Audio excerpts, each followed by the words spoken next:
आने वाला हो सकता है। चंद्र ग्रहण का असर कैसे आप बेअसर कर सकते हैं, ये भी आज हम आपको बताएंगे और इन तमाम सवालों के जवाब आज जानने की कोशिश करेंगे अगले आधे घंटे में। इस खास चर्चा में हमारे साथ चर्चा करने के लिए दो ज्योतिषाचार्यों का एक विशेष पैनल है। आइए सीधा आपको परिचय करवाता हूं। मेरे साथ राज मिश्रा जी जुड़ रहे हैं, जो कि ज्योतिषाचार्य हैं। बहुत बहुत स्वागत है राज जी आपका। और साथ ही राकेश चतुर्वेदी जी मेरे साथ जुड़ रहे हैं, ज्योतिषाचार्य हैं, आपका भी बहुत बहुत स्वागत है। चर्चा की शुरुआत राज जी आपके साथ ही करना चाहता हूं। और आज तो इतने सवाल, जैसे ही हमने दर्शकों को बताया कि कार्यक्रम है, विशेष कार्यक्रम है, तो बहुत सारे सवाल आए हैं।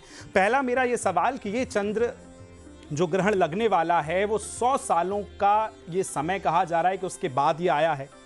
दूसरा ऐसे कहा जा रहा है कि ये पूर्ण चंद्र ग्रहण है।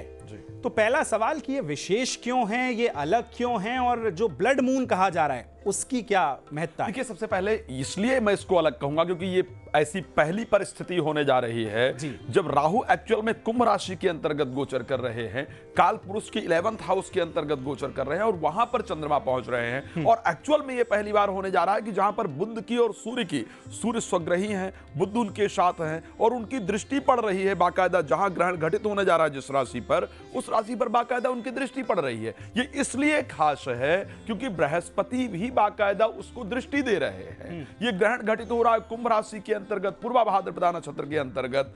शनि जबकि वक्री हैं, 30 वर्ष बाद शनि मीन राशि के अंतर्गत गोचर कर रहे हैं। इस टाइम वक्री होकर के कुंभ राशि से प्रभावित कर रहे हैं। तो एक साथ अगर देखा जाए तो शनि का भी वहां कॉम्बिनेशन है। ग्रहण के साथ साथ विष दोष का भी निर्माण इस ग्रहण के अंतर्गत हो रहा है। साथ में अगर देखा जाए बुध के केंद्र में होने से गजकेसरी योग का निर्माण भी हो रहा है। तो ऐसी परिस्थितियां बहुत कम देखने को प्राप्त होती हैं जब इस प्रकार का कॉम्बिनेशन बन रहा हो। इसलिए इस ग्रहण को सबसे खास ग्रहण के रूप में कहा जाता है।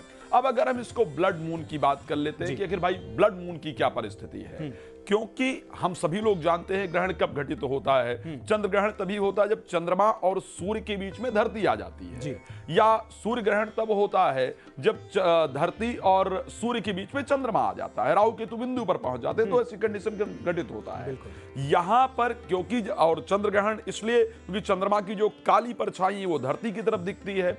यहां पर ऐसा पहली बार हो रहा है कि ग्रहण के समय बाकायदा जो सूर्य है वो उस राशि को देख रहा है।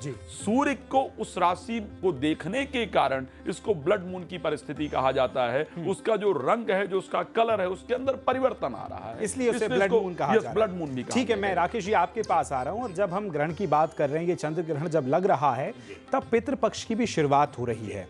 ये संयोग, इसको आप कैसे देखते हैं, कितना इसका महत्व है? और क्योंकि सबसे ज्यादा सोशल मीडिया पर यही सवाल पूछा जा रहा है, पितृपक्ष और चंद्र ग्रहण का संयोग क्या है राकेश?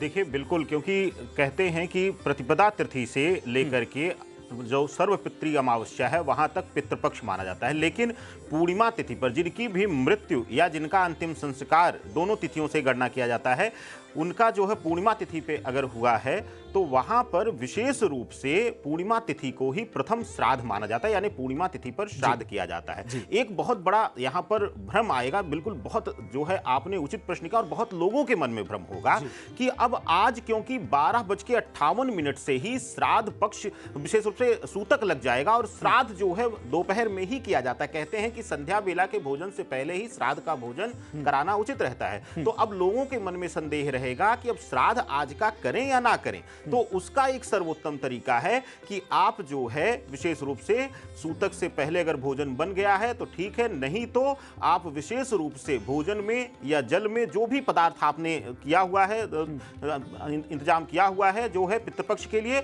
उसमें तुलसी दल डाल करके रखें, उसमें कुशा का स्पर्श करा, कुशा का स्पर्श यानी कुछ घास को, कुछ को वहां पर उस भोजन में या उस पेयजल में डाल करके रखें। तो उससे जो है जो अशुद्धि जो है वह स्पर्श नहीं कर पाती है। इसका एक प्रमाण मिलता है शास्त्रों में कि कहा जाता है कि भगवान भोलेनाथ का अभिषेक जब कुशा युक्त जल से किया जाता है तो राहु और केतु अपने आप शांत हो जाते हैं और शनि की पीड़ा भी शांत हो जाती है। तो ऐसी अवस्था में आज जो है पितृपक्ष, जैसा कि आदरणीय राज मिश्रा जी ने कहा कि ग्रहीय संयोग तो बन ही रहे हैं, लेकिन पितृपक्ष के दिन हमारे पितृ जो हैं कि विशेष करके यहां देखा जाएगा कि चंद्रमा और सूर्य आत्मा और मन के कारक हैं, यानी कि पितृ यानी पितामह और मातृत्व भाव भाव के भी कारक हैं। तो ऐसी अवस्था में आज जब चंद्रमा पीड़ित हो रहा है तो ऐसे में देखा जाएगा कि हमारे जो पितृ हैं वह भी पीड़ित हो रहे हैं, यानी उनको भी कहीं ना कहीं किसी ना किसी प्रकार से पीड़ा मिल रही है। तो आप जो है ऐसा भ्रम मत पालिएगा कि अब हमें श्राद्ध नहीं करना या हमें कुछ करना नहीं है। आप जो है पहले भोजन बना लें, तैयारी कर लें, उसमें जो है कुशायुक्त घास, कुशा घास और जो है तुलसी दल डालकर रखें और प्रथम भोग जो है वह अपने पितरों को लगाएं। यह आपके लिए उचित रहेगा। ठीक है, तो ये दोनों हमने संयोग देखा कि चंद्र ग्रहण के साथ पितृपक्ष की शुरुआत हो रही है। लेकिन राज मिश्रा जी, जब हम ग्रहण का जिक्र करते हैं तो हम बचपन से ये देखते हैं कि सबसे पहले माता पिता जो हैं वो अपने परिवार में बच्चों को, सभी पड़ोसियों से, मेहमानों से, रिश्तेदारों से ये कहते हैं कि सूतक काल की बड़ी चर्चा होती है कि सूतक काल अब से शुरू हो रहा है, इसमें ये करना है, ये नहीं करना है। वो जरा बताएं कब से इसकी शुरुआत है। जी, दोनों चीजें बहुत महत्वपूर्ण है। मुझे लगता है कि जो मेरे ऋषि मुनि थे, जो वो साइंटिस्ट थे ना, उनके इतना बेहतरीन समाज का योगदान शायद देखने को नहीं मिलता है। कितना बेहतरीन तरीके से उन्होंने चीजों किया था। सूतक काल का प्रारंभ होता है हमेशा सूर्य ग्रहण में 12 घंटे पहले सूतक काल प्रारंभ होता है और चंद्र ग्रहण के अंतर्गत हमेशा 9 घंटे पहले सूतक काल प्रारंभ होता है। जैसा कि 9:57 पर या 9:58 पर रात्रि में ग्रहण है और उसी प्रकार दोपहर को 12:57 या 58, हम दोनों 1 मिनट का डिफरेंस कई पंचांगों के अंदर है, तो हम ये कह सकते हैं कि सूतक काल प्रारंभ हो जाएगा। सूतक काल का तात्पर्य क्या है? एक चीज हम सबको समझना होगा ग्रहण को लेकर के। हमें सूर्य और चंद्रमा की जो एनर्जी है वो हमारे लिए बहुत महत्वपूर्ण है। जी, स्पेशली अगर देखा जाए, आप देखते हैं समुद्र में जो ज्वार भाटा आता है वो चंद्रमा की कलाओं के दृष्टिकोण से आता है। हमारे शरीर के अंतर्गत 75% जो वाटर है, जो पानी है, 75% पूरी बॉडी में है, लेकिन अगर मस्तिष्क में देखा जाए तो 75 से 80% है। यानी चंद्रमा हमारे मस्तिष्क को बहुत प्रभावित करता है। जब चंद्र पर ग्रहण लगता है तो ऐसी परिस्थिति के अंतर्गत उसकी जो एनर्जी हमको प्राप्त होनी चाहिए वो नहीं होती है और वो जो धरती का चंद्रमा और सूर्य के बीच में आने का जो डायरेक्टली तो नहीं आ जाती है ना, 5 कोण का जो 5 अंश का है वो डिफरेंस है सूर्य, चंद्रमा और पृथ्वी के जो चलने का तरीका है। तो वहां पर जब पृथ्वी धीरे धीरे आना प्रारंभ करती है चंद्रमा सूर्य के बीच में, तो जो प्रारंभ का पॉइंट जहां शुरू होता है उसको सूतक काल कहा जाता है। सूतक काल के अंतर्गत, क्योंकि यहीं से वो तैयारी हो जाती, जहां से कीटाणु उत्पन्न हो सकते हैं, बैक्टीरिया उत्पन्न हो सकते हैं, जहां जो चंद्रमा की प्रॉपर एनर्जी मिलनी है वो आपको नहीं मिल पाती है, जिस कारण से भोजन डाइजेस्ट होने में आपको प्रॉब्लम हो सकती है। जब ग्रहण लगता है, ये बहुत इंपॉर्टेंट चीज है, मैं दोनों तरीके से बता रहा हूं, साइंटिफिक भी और सनातन भी। सनातन पूरी तरह साइंटिफिक दृष्टिकोण है, तो सनातन के दृष्टिकोण से, अगर साइंस के दृष्टिकोण से उठा करके देखा जाए, तो जब अंधेरा होना प्रारंभ होता है, यानी जो ऊर्जा मिलनी चाहिए वो नहीं मिलती है, तो हमारे ब्रेन के अंदर स्लीप हार्मोन्स रिलीज होना प्रारंभ हो जाते हैं, जिससे आपको सुस्ती आनी शुरू हो जाती, आलस्य आना शुरू हो जाता है, बैक्टीरिया, वायरस इत्यादि उत्पन्न होना शुरू हो जाते हैं। तो अगर पॉसिबल हो तो सूतक से पहले हमको भोजन इत्यादि कर लेना चाहिए। ऐसा पॉसिबल जनरली 9 घंटे पहले ग्रहण है, सूतक प्रारंभ होता है, 3.5 घंटे का ऑलरेडी ग्रहण है, तो 9, 3, 12, 12.5 घंटे का समय, इतना समय कोई प्यासा नहीं रह सकता है, भूखा नहीं रह सकता है। हमें ये कोशिश करना चाहिए सूतक काल के अंतर्गत, ये बहुत ध्यान रखना है। अगर आप ड्राइव कर रहे हैं तो बहुत केयरफुली ड्राइव कीजिए, आराम से गाड़ी चलाइए, भागिए मत, बिकॉज उस टाइम आपके ब्रेन को जितनी एनर्जी चाहिए चंद्रमा से उतनी नहीं मिल रही है। एक्सीडेंट, दुर्घटना इत्यादि के चांस सबसे अधिक होंगे। ग्रहण को लेकर के अगर वर्णन किया जाए तो गर्ग संहिता इत्यादि के अंतर्गत या ऋग्वेद में भी ग्रहण का बहुत प्रॉपर तरीके से वर्णन किया गया है। अब अगर आप भोजन कर रहे हैं, चाहे वो ग्रहण काल में बहुत मजबूरी में भोजन करना चाहिए, सूतक काल में भोजन किया जा सकता है, लेकिन यह ध्यान रखना चाहिए लिक्विड जो चीजें हैं वो ज्यादा लें। ऐसा भोजन ना करें, लाइक बैगन नहीं खाना चाहिए बिकॉज डाइजेस्ट होने में प्रॉब्लम करेगा। कटहल आपको नहीं खाना चाहिए, उड़द नहीं खाना चाहिए, नॉनवेज इत्यादि का सेवन नहीं करना चाहिए, अल्कोहल आपको नहीं लेना चाहिए। जो चीजें डाइजेस्ट होने में प्रॉब्लम कर सकती हैं, क्योंकि इस समय पर जो आपका डाइजेस्टिव सिस्टम है वो उतनी एक्टिव तरीके से काम नहीं करता है। बैक्टीरिया, वायरस जो है उनका जो उत्पन्न होने का समय है वो सूतक काल से प्रारंभ हो जाता है। तो ऐसे कंडीशन में आपको तुलसी डालकर पानी पिएं, भोजन में तुलसी इत्यादि यूज करें, बिकॉज वो एंटीबायोटिक है। बिल्कुल, निश्चित तौर पर। तो ये वो तमाम चीजें हैं जो आपको सूतक काल के दौरान नहीं करना चाहिए या करना चाहिए। मैं राकेश जी आपके पास आ रहा हूं। सूतक काल हमने देखा, अब चंद्र ग्रहण के दौरान बड़ी आसान भाषा में आप सरल तौर पर हमारे दर्शकों को ये बताएं कि उस दौरान क्या नहीं करना है पहले तो, और क्या उससे पहले कर लेना है और क्या करना है।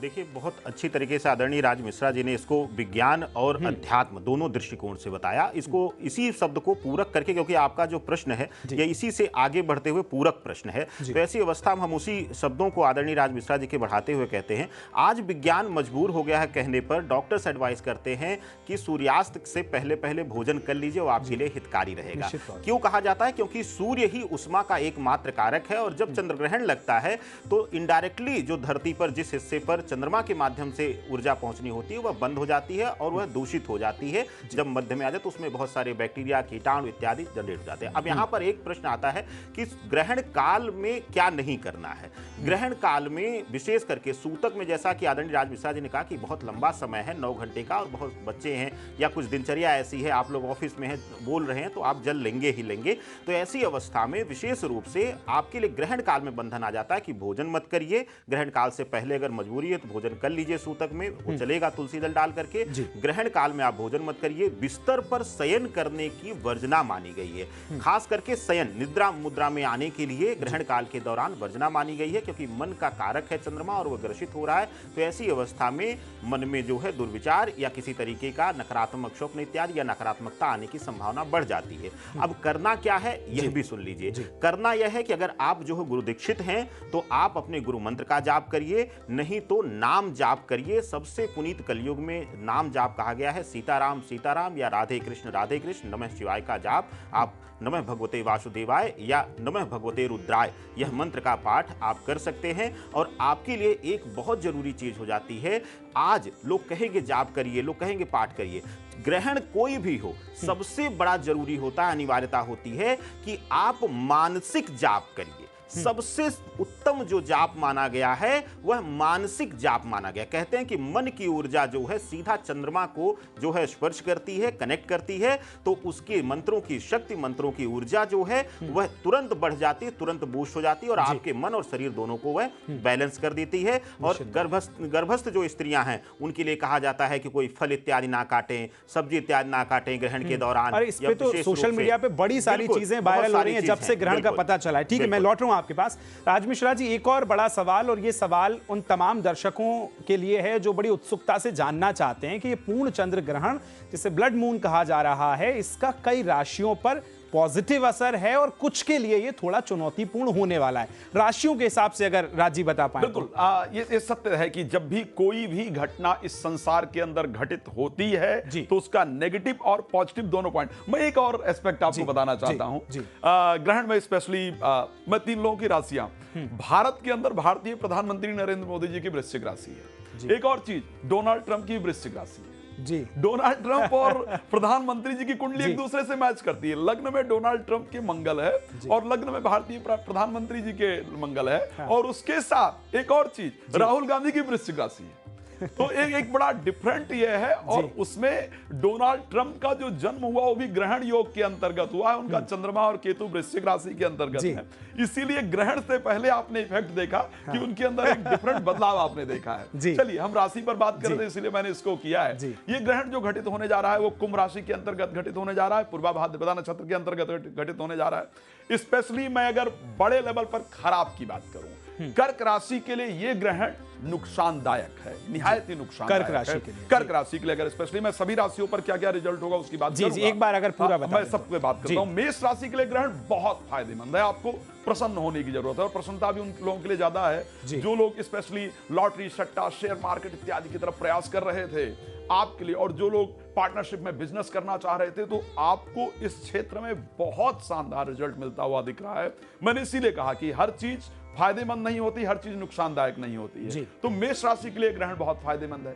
अब अगर हम वृष राशि को लेकर के बात करते हैं तो भी ये ग्रहण बहुत फायदेमंद है। आपके 10th हाउस में ये ग्रहण घटित होने जा रहा है। जो प्रोफेशनल वर्क आपका रुका हुआ था, जिसके लिए आप बहुत दिन से कोशिश कर रहे थे, कर रही थी, चाहे वो व्यापार एक्सटेंड करने की बात करें, नए बिजनेस को शुरू करने की बात करें, नौकरी परिवर्तन की बात करें, इंक्रीमेंट वगैरह की बात करें, वो सब कुछ आपका होने जा रहा है इस ग्रहण के कारण।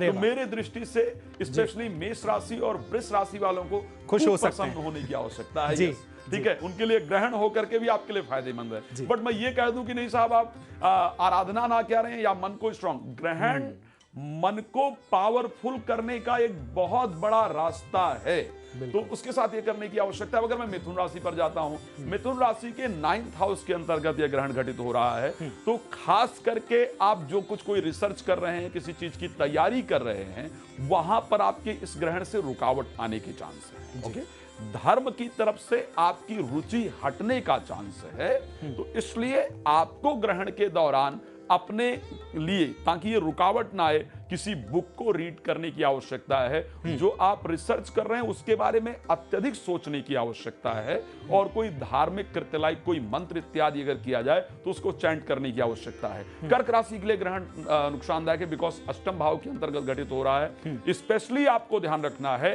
एक तो डूरिंग ग्रहण, जो ग्रहण का समय होगा उस दौरान आपको गाड़ी इत्यादि चलाने से बचना है, यात्रा करने से बचना है। अगर बहुत इंपॉर्टेंट है तो भगवान का स्मरण करके सावधानी के साथ आपको गाड़ी इत्यादि चलाना है। अगले 15 डेज स्पेशली, जब तक सूर्य ग्रहण घटित नहीं हो जाता, 21 सितंबर को है, तब तक आपको गाड़ी इत्यादि सावधानी पूर्वक चलाना है। आपको ग्रहण के बाद दान जरूर करना है, अगर पॉसिबल हो तो हम जरूर बताएंगे। सिंह राशि के लिए जीवन साथी की बातों को ध्यान से सुनने की आवश्यकता है, अच्छा बिहेव करने की आवश्यकता है, उनके रिस्पेक्ट की आवश्यकता है, जीवन साथी के स्वास्थ्य इत्यादि पर ध्यान देने की आवश्यकता है। उनके अंदर परिवर्तन आएगा, क्योंकि ग्रहण का इफेक्ट आपके ऊपर है, तो जीवन साथी के अगर कोई उनका बिहेवियर थोड़ा डिफरेंट हो रहा है तो उसको तरीके से आपको हैंडल करने की आवश्यकता है। अगर मैं बात कर लेता हूं यहां पर कन्या राशि को लेकर के, आपके लिए बहुत बेहतरीन है। बेहतरीन इसलिए कह सकता हूं, जितने भी कोर्ट कचहरी इत्यादि के मामले हैं वो आपके पक्ष में होने वाले हैं। शत्रु जो इतने दिन से आपको परेशान करने का प्रयास कर रहे थे, चाहे वो प्रोफेशनल लाइफ के हों, चाहे पड़ोसी हों, चाहे कहीं के भी हों, वो लोग अपने आप में परेशान होंगे, और आपके मस्तिष्क में वो आइडिया इत्यादि आएगा जिससे आप उनको परास्त कर पाए, तो आपके लिए बहुत अच्छा है। अगर मैं तुला राशि को लेकर के बात करता हूं, 2-3 चीजों को ध्यान रखना है। एक तो भाई प्रेमी प्रेमिका से बहस नहीं करना अगले 15 दिन, इसको ध्यान रखिएगा, नहीं तो गड़बड़ होने वाला है। दूसरा, संतान के साथ पोलाइट व्यवहार, मतलब अच्छा बिहेवियर की आवश्यकता है। पढ़ाई इत्यादि पर ध्यान देने की आवश्यकता है। आपके लिए ओम नमो भगवते वासुदेवाय नमः ग्रहण के दौरान इस मंत्र का जप करना बहुत फायदेमंद होगा। वृश्चिक राशि के लिए जब बात करेंगे तो मैं स्पष्ट कहना चाहता हूं, आपको वाहन सावधानी के साथ चलाना है, जल्दबाजी में वाहन नहीं चलाना है। दूसरा, related to property, related to vehicle, कोई भी वाहन से संबंधित या प्रॉपर्टी से संबंधित अगर कोई डिसीजन आप लेने जा रहे हैं अगले 15 दिन के अंतर्गत, तो उस पर बेहतर रिसर्च करके तभी डिसीजन लीजिए। गाड़ी इत्यादि सावधानी के साथ चलाइए। आपका एक बहुत पॉजिटिव चीज है आपके लिए कि यदि अपना स्थान परिवर्तन करना चाहते हैं तो ग्रहण के प्रभाव से वो जरूर हो जाएगा। अब अगर मैं धनु राशि को लेकर के बात करूं, यहां पर ग्रहण फायदेमंद है, 3rd हाउस के अंतर्गत ग्रहण है। अगले में अगर 1 महीने के डाटा अगर कोई निकाल सकता है निकाले, जो anxiety, phobia, negativity, depression, distraction से बाहर आने वाले लोग होंगे वो जनरली धनु राशि के लोग होने वाले हैं। तो यहां पर आपका कॉन्फिडेंस लेवल बढ़ने वाला है, मन में प्रसन्नता रहेगी, जो आपके रुके हुए कार्य इत्यादि हैं वो बनेंगे, आपका पराक्रम लेवल बढ़ेगा। अगर मैं बात कर रहा हूं मकर राशि को लेकर के, मैं स्पष्ट कहना चाहता हूं, शब्दों पर कंट्रोल करके रखिएगा अगले 15 दिन। और ये मैं कह रहा हूं, इसको नोट करके रख लीजिएगा। आप कुछ और कहना चाहेंगे, कहना चाहेंगी, लोग उसको किसी और वे में लेंगे, जिसके कारण से घर में अशांति रहने की कंडीशन दिख रही है, और उसके साथ आपके शब्दों को गलत तरीके से लें तो कुछ रिलेशन खराब होने का योग है। कोई भी इन्वेस्टमेंट करते वक्त ध्यान रखने की आवश्यकता है। गायत्री मंत्र का जप ग्रहण के दौरान करेंगे, फायदेमंद होगा। सबसे इंपॉर्टेंट कुंभ राशि, और मैं हमेशा कहता हूं मेरी पसंदीदा राशि है, सबसे ज्यादा देखी जाने वाली, और सबसे ज्यादा मैं रिसर्च इस राशि पर करता हूं। ग्रहण भी इसी पर घटित हो रहा है। आपको अपने स्वास्थ्य का विशेष रूप से ध्यान रखना है। ग्रहण के दौरान आपको मृत्युंजय मंत्र सुनना है या जप करना है। दान ग्रहण के बाद जरूर करना है। घी कांसे की कटोरी में भर के किसी को दान देना है। अंतिम राशि मीन की बात करते हैं। द्वादश भाव के अंतर्गत ग्रहण घटित होने जा रहा है। आपको 15 दिन कुछ भी खरीदना बेचना है तो आपको विशेष ध्यान देने की आवश्यकता है। ठीक है। नींद में दिक्कत हो सकती है। शिवाय नमः मंत्र स्त्री हैं तो, ओम नमः शिवाय मंत्र पुरुष हैं तो ग्रहण के समय बैठकर जप करेंगे, बहुत फायदेमंद होगा। बिल्कुल, तो ये सभी वो राशियां थीं जिन पर ग्रहण के क्या उसके सकारात्मक प्रभाव रहेंगे, क्या नकारात्मक रहेंगे। और कहा जाता है, ये भी पंडित जी ने बताया कि कर्म प्रधान है। अगर कर्म आपके दाहिने हाथ में है तो जीत आपके बाहिने हाथ में होगी। जिनकी राशि पर नेगेटिव इफेक्ट है वो कर्मों के जरिए उन्होंने बताया कि आप क्या करें उससे भी बेहतर कर सकते हैं। लेकिन मैं राकेश जी आपसे एक सवाल पूछना चाह रहा हूं कि हम ग्रहण के दौरान देखते हैं सामाजिक तौर पे कई क्या अधिकतर ऐसे मंदिर हैं जहां सूतक से पहले आरतियां हो जाती हैं। मंदिर के अपने कुछ नियम है कि कपाट बंद हो जाते हैं। आज सभी बड़े मंदिरों में 12 बजे तक आरतियां हो जाएंगी। तो कुछ लोग ऐसे में सोचते हैं कि क्या वो मंदिर में जाकर बैठ जाएं, वहां ध्यान करें, घर से निकलें कि नहीं निकलें। तो क्या इसका महत्व है वो भी आप बताएं। देखिए, बिल्कुल सही कहा। दो चीज़ें यहाँ पर और आप समझ लीजिए। सनातन में बहुत सारी भ्रांतियां हैं, उनको समझने की भी जरूरत है। प्राण प्रतिष्ठित मंदिर मूर्ति वह स्थान अलग हो जाता है, ज्योतिर्लिंग अलग हो जाते हैं। ज्योतिर्लिंगों को आपने देखा होगा कि महाकाल में आप देखेंगे उनका श्रृंगार हट जाएगा, लेकिन वह कपाट बंद नहीं होगा। लोग वहां पर बैठ करके जप करेंगे। तो ऐसी अवस्था में विशेष रूप से आप देखिए कि जहां भी प्राण प्रतिष्ठित मूर्तियां हैं मंदिरों में, क्योंकि सभी मंदिरों में प्राण प्रतिष्ठा करके जो है मूर्ति स्थापना की जाती है, तो वहां उनको ढक दिया जाएगा, कवर कर दिया जाएगा। आप मंदिर प्रांगण में भी बैठ करके, क्योंकि जहां प्राण प्रतिष्ठा हुई होती रहती है भगवान की, वहां की ऊर्जा कहते हैं सकारात्मक रहती है। आप सामान्यतः देख लीजिए, जब हम मंदिर के प्रांगण में प्रवेश कर जाते हैं तो हमारे अंदर एक जो है सकारात्मक ऊर्जा संचार बढ़ जाता है। तो ऐसी अवस्था में नजदीक में अगर कोई मंदिर हो तो वहां जाकर के सामान्य रूप से बैठ करके, और नहीं तो सबसे सर्वोत्तम कहा गया, क्योंकि यह जो ग्रहण है यह मध्य रात्रि तक चलने वाला है, तो सभी के लिए संभव नहीं है मंदिर जाकर के वहां पर जाप करना।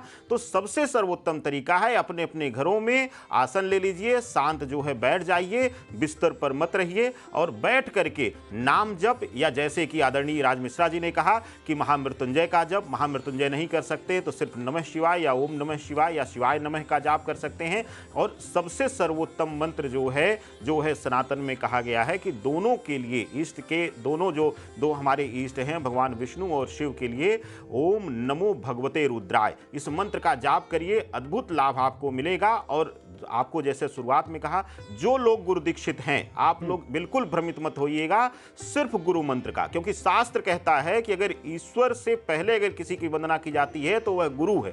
तो गुरु मंत्र का ही जाप आप करेंगे, वही आपको जो है असीमित शक्ति देगा और इस ग्रहण को भी आपको सुंदर कर देगा और इससे भी वरदान लेने की शक्ति प्रदान कर देगा। निश्चित तौर पे राज जी, एक और अब चलते चलते, जो कि समय की अपनी सीमा है और सवाल बहुत सारे हैं, हालांकि इतने सारे सवाल हैं, लेकिन ग्रहण को लेकर कुछ मान्यताएं हैं और कुछ भ्रांतियां हैं। जैसे अभी पंडित जी जिक्र कर रहे थे कि गर्भवती महिलाओं को बाहर नहीं जाना चाहिए, चाकू या कैंची नहीं चलाना चाहिए, रात में तेज म्यूजिक, डांस, ये तमाम चीजों से बचना चाहिए। तो इन भ्रांति और मान्यताओं पर जरा थोड़ा सा क्लियर कर। मेरी दृष्टि से सनातन में, मैंने दोबारा कहा इस बात को कि सनातन के ऋषि दोनों लोगों का ध्यान रखकर, पढ़े लिखे और अनपढ़ दोनों को समझ आए, वो साइंटिस्ट वो काम करते थे। आप सोचिए, मतलब जनरली ये परिस्थिति है कि जब चंद्रमा की जो ऊर्जा है वो आपके मस्तिष्क पर प्रॉपर तरीके से नहीं पड़ती है। साइंस भी इस बात को मानता है कि जब चंद्रमा का चंद्र ग्रहण या सूर्य ग्रहण लगता है तो उस टाइम रोशनी कम हो जाती है। रोशनी कम होने के कारण आपके ब्रेन के अंदर स्लीप हार्मोन्स रिलीज होते हैं, या मेलाटोनिन आई थिंक कुछ कहा हार्मोन्स कहा जाता है, जो रिलीज होता है। उस टाइम आपका ब्रेन सुस्त होता है, उतना एक्टिव नहीं होता है। तो उस टाइम पर यदि आप कोई ऐसी चीज काटते हैं या कोई काम करते हैं तो आपके ब्रेन को प्रभावित करता है। ये सत्य है कि यदि आप कुछ काट रहे हैं तो उस टाइम आपका नेचर डिफरेंट होगा, और आप जब कोई मंत्र जप कर रहे हैं तो आपके ब्रेन की परिस्थिति अलग होगी। तो अगर कुछ काट रहे हैं तो उस समय, क्योंकि वो जो गर्भ में बच्चा पल रहा है उसको नकारात्मक एनर्जी प्राप्त होगी, जिस कारण उसके मस्तिष्क उस प्रकार डेवलप नहीं होंगे जिस प्रकार चाहिए, या उस पर नकारात्मक प्रभाव पड़ने के संयोग रहते हैं। इसलिए ग्रहण के दौरान क्रोध नहीं करना चाहिए, कुछ काटना नहीं चाहिए, कुछ तोड़ना नहीं चाहिए, सोना भी नहीं चाहिए, धार्मिक पुस्तकों का अध्ययन करना चाहिए, मंत्र इत्यादि का जप करना चाहिए, ध्यान करना चाहिए। आखिरी 10 सेकंड आपके राकेश जी, जल्दी से कुछ अपील अगर आप करना चाहें तो। देखिए, सबसे बड़ी चीज़ है कि आदरणीय राज मिश्रा जी ने जैसा कहा कि हमें बहुत सारी भ्रांतियों से बाहर निकल के सनातन के मूल विज्ञान को समझने की जरूरत है। और सूर्य और चंद्रमा यह दो माध्यम हैं। जब सूर्य प्रत्यक्ष रूप से हमारे धरा को स्पर्श नहीं करता तो चंद्रमा को माध्यम बनाता है, और अगर सूर्य या चंद्रमा में से कोई पीड़ित हो रहा है तो आप आत्मीय रूप से या मानसिक रूप से पीड़ित होंगे, निश्चित तौर पर पीड़ित होंगे। और इन तमाम चीजों का ध्यान आपको रखना है। जो सवाल आपके थे वो आज हमने जवाब जानने की कोशिश की है। और कहा जाता है कि विज्ञान प्रत्यक्ष सत्य है, लेकिन आस्था अज्ञात पर विश्वास है। तो आपकी आस्था और विज्ञान आज दोनों की गवाही आप देखेंगे इस चंद्र ग्रहण के दौरान। दोनों में क्या करना है, क्या नहीं करना चाहिए, वो सभी दोनों ने बताया। आप दोनों का बहुत बहुत धन्यवाद मेरे साथ इस चर्चा में जुड़ने के लिए। वक्त एक छोटे से ब्रेक का है। खबरों का सिलसिला लगातार जारी है।